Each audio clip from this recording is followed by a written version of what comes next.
pertanyaan Jumat ini. Kalau begitu Ustaz, apa karakteristiknya? Apa tanda-tandanya? Apa berkas-berkasnya supaya kita diakui Allah sebagai orang berislam? Itu pertanyaannya.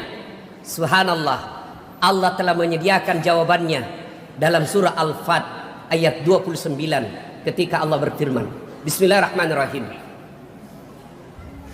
Muhammadar Rasulullah walladzina ma'ahu asidda'u 'alal kuffar ruhama'u bainahum tarahum ruk'an sujada yabtaguna fadlan minallahi wa ridwana simahum fi wujuhihim min asaris sujud ila akhir ayat. Kalau kalian mau mengaku diri sebagai Islam, nih 5 syaratnya. 5 syaratnya. 1. Asidda'u 'alal kuffar, tegas kalian kepada orang kafir. Apa orang kafir dan apa itu tegas? Kafir menurut garis akidah kita, inna dina indallahil Islam. Islam is the single one, the true religion behind the God. Agama yang paling sempurna selain Islam, kafir. Agama yang paling diridai Allah adalah Islam. Lain Islam, maaf, sorry, tabe, kafireko. Itu akidah. Tidak boleh kita orang Islam mengatakan semua agama sama, semua agama di hadapan Allah sempurna. Iya, dulu sebelum ada Muhammad sallallahu alaihi wasallam. Sebelum ada Muhammad sallallahu alaihi wasallam, Isa betul. Sebelum ada Muhammad sallallahu alaihi wasallam, Musa benar. Tapi setelah ada Muhammad sallallahu alaihi wasallam, agama terdahulu sudah kadaluarsa. Itu disebut akidah, tegas. Lalu apa yang dimaksud tegas dan kafir itu? Kalau tegasnya kita, lakum dinukum waliyadin, agamamu agamamu, agamaku agamaku. Kok menurut agamamu benar, menurut saya agamaku benar. Ah, itulah yang disebut tegas kepada orang kafir. Insya Allah agama kita akan selamat dari rongrongan perang jihad. Insya Allah. Dek agama tu si musuh kita, insya Allah di Indonesia tidak akan terjadi. Tapi rongrongan akidah yang datang kepada kita apa? Budaya-budaya kekafiran. Dia rusak anak-anak kita dengan cara apa? Malu punya nama-nama Islam, malu mengakui dirinya Islam, malu berbudaya Islam. Tegas kepada orang kafir adalah karakter yang pertama. Yang kedua, ciri umat Rasulullah Muhammad SAW menurut Al-Fat ayat 29, ruhama'u bainahum, kasih sayang kepada sesama mereka. Kepada non-muslim akidah kita jelas. Kepada Islam sesama muslim kita harus berangkulan. Apa yang mengingat kita? Apa yang mempersaudarakan kita? Partai? Bukan. Apa yang mempertautkan kita? Pilpres? Bukan. Apa yang mempersaudarakan kita? NKRI? Bukan. Apa yang mempersaudarakan kita? La ilaha illallah Muhammadar Rasulullah. Apapun partaimu, la ilaha illallah Muhammad Rasulullah, kamu saudarakan. Yang ketiga, kalau kita mengaku Islam, tarahum ruk'an sujada, kamu lihat mereka ruku dan sujud solat 5 waktu. Apa artinya? Kau mengaku kau seleng, mengaku kamu Islam, ruk'an sujada. Apa artinya? Mendirikan solat 5 waktu. Ini maknanya sama artinya. Kalian tidak Islam ketika kalian meninggalkan solat. Cuma anak-anak gaul sekarang, anak milenial, ya zatong, tidak tahu dari mana belajar. Tidak penting solat, yang penting tuh nih hatimu dong. Biar kau ndak sembayang, yang penting hatimu. Datang anak muda sama anak muda dong, nak bilang cocok kita, wah setuju. Kan dia juga ndak sembayang. Kalau ada orang bilang yang penting hatimu bersih, tolong tanya siapa nabinya. Nabi Muhammad paling luhur hatinya, Nabi Muhammad paling bersih hatinya, paling mulia akhlaknya. Apa pernah kita dengar hadis atau sejarah menjelaskan Nabi meninggalkan sholat? Tidak. Maka saudara-saudara sekalian, kalau mengaku diri Islam, sempurnakan segera solatnya. Solat itu ibarat alat elektronik. Kalau bapak pergi belanja di toko elektronik, kan ada namanya barcode. Di scan pak. Bapak beli itu barang, di scan.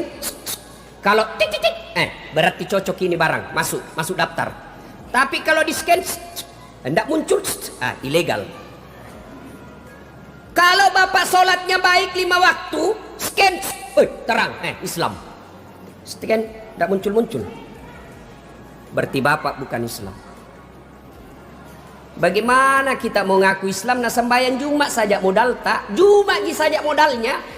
Sekali sepekan hanya Jumat sholatnya, itu pun paling terlambat datang, paling cepat pulang. Coba tanda itu mukanya yang selalu terlambat, pasti dia tahu itu cepat pulang. Lalu itu modalnya memasuk Islam. Agak melomu pengolong. Apa yang kau menghadapkan di Allah? Salatmu hanya Jumat, itu pun paling terlambat. Bagaimana hidupmu mau bagus? Ketika hidup kita susah pak, jangan kita cari kambing hitam. Kenapa ini saya bisnis gagal terus? Kenapa rumah tanggaku berantakan? Kenapa usahaku tidak pernah baik? Jangan cari kambing hitam, periksa salatmu. Itu Ustaz, baiknya tidak pernah sembahyang, baiknya rumahnya. Bisa jadi bagus rumahnya pak, tapi tidak ada ketentraman dalam hidupnya.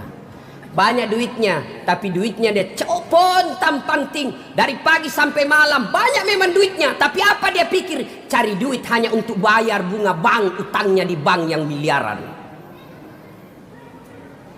Kalau sholat baik bos, tenang, Allah yang ngatur hidup. Tidak ada orang tidak ada masalahnya dalam hidup ini. Alhamdulillah. Allah tidak tonji dan bilang dasat, kalau ada masalahmu jadi anggota DPR kau dulu. Kalau ada masalahmu kau jadi wali kota dulu. Tidak. Allah cuma minta begitu ada masalahmu, ista'inu bis-sabri was-salah. Sabar, perbaiki solatmu. Saya yang selesaikan masalahmu. Itu janji Allah, bukan janji caleg. Kalau Allah yang janji pasti. Angka masalahmu, mau bagus rumah tanggamu, mau sukses usahamu, mau sukses kariermu, perbaiki 2 hal. 1, sabar, pakai sini sampai jammu, ia murusui masalahmu. Ayo, kalau kita ngaku Islam, perbaiki sholat. Bapak tidak puasa, insya Allah masih dianggap Islam. 2 tahun kita tidak puasa, tobat ki hari ini. Selesai tobat bayar puasa tak, tidak ada kalah. Bapak tidak bayar zakat 4 tahun, tobat hari ini bayar semua zakat yang kita tinggalkan, selesai utang tak. Tapi kalau bapak tidak sholat subuh tadi, bagaimana cara bayarnya? Tidak ada, tinggal tunggu hukumannya. Maka kalau mau bagus hidupnya pak, datang itu lebih awal sholat Jumat. Tidak perlu lagi MC umumkan, saudara-saudara yang ada di bawah silahkan naik di atas. Itu tanda kita belum mau ketemu dengan Allah. Kita selalu berdoa kepada Allah, ya Allah sempurnakan hidupku, ya Allah perbaiki hidupku. Allah jawab, hayya alal falah, sini kau, saya kasih kau kejayaan. Tahu artinya hayya alal falah? Hayya alal falah, sini saya kasih kau kemenangan. Tapi apa jawaban kita? Tunggu, masih bisa kita merokok 2 batang. Allah akhirnya bilang, sudah, kau lebih suka kau urus itu daganganmu, kau lebih suka urus itu temanmu, kau lebih suka urus itu kerjamu, ya sudah, urus nyalemu, ya maka urus dirimu. Rumus ketiga ini pak, mengaku Islam, perbaiki sholat. Yang keempat, kalau ingin mengaku Islam, tarahum rukka'an sujada yabtaguna fadlan minallahi wa ridwana. Mereka mencari nafkah, mereka mencari harta, syaratnya yang diridai oleh Allah. Silakan jadi anggota DPR, tapi syaratnya jangan menghalalkan segala cara. Silakan jadi bupati dengan syarat jangan menghalalkan segala cara. Silakan cari nafkah dengan syarat yang diridai Allah. Maka kalau orang Islam, dia akan bertanya, kalau ini saya lakukan, bagaimana kehidupan akhirat saya nanti? Kalau saya sogok rakyat untuk jadi anggota DPR, bagaimana tanggung jawab saya di akhirat nanti? Kalau saya jadi wali kota dengan membodoh-bodohi orang, bagaimana tanggung jawab saya di akhirat kelak? Itu orang Islam. Dia tanya akibatnya nanti di akhirat. Dan yang kelima, kalau kita mengaku orang Islam, simahum fi wujuhihim min asari sujud. Di muka mereka nanti di akhirat ada bekas sujud. Apa bekas sujud? Hitam di jidat. Bukan itu tafsir dari ayat ini. Soal hitam di jidat, bekas sujud adalah nilai-nilai solat. Ajaran-ajaran solat diamalkan, diaplikasikan dalam kehidupan sehari-hari. Apa nilai-nilai solat? Mari kita lihat dari syarat-syaratnya saja, syarat sahnya saja. Bapak saya tanya, kalau solat Jumat tidak wudhu, solat 5 waktu tidak wudhu, padahal dia tidak sakit, sah atau tidak? Tidak sah. Mereka yang tidak wudhu, lalu dia tidak lalu mendirikan solat, pasti solatnya tidak sah. Artinya, kalau dia orang Islam, maka dia harus bersih. Sayang seribu sayang, lingkungan masjid saja kita jorok, lingkungan masjid saja kita kotor, toilet orang Islam saja kotor. Katanya kita solat 5 waktu, tapi kenapa dalam kehidupan kita kotor? Nilai-nilai solat, mana sah solat kita ketika kita tidak menutup aurat?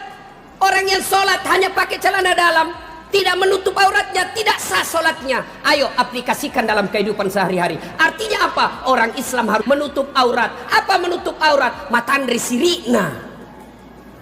Berarti orang kalau baik solatnya malu pakai mobil dinas ngantar undangan. Kalau dia orang Islam, malu menyalahgunakan jabatan. Kalau dia orang Islam, malu jadi pengurus masjid tapi menjadi beban buat masjid. Itu namanya mengaplikasikan dalam kehidupan sehari-hari. Apabila 5 hal ini kita telah cukupi, insya Allah ada berkas tak untuk masuk di akhirat kelak. Tapi kalau belum, sebelum ajal menjemput, mari segera lengkapi berkas kita secepatnya, agar kita masuk seleksi berkas dan insya Allah sampai di akhirat kelak lolos dengan selamat dan ketemu dengan Nabi, dan puncak kebahagiaan kita ketika pertama kali melihat wajahnya Allah di akhirat kelak.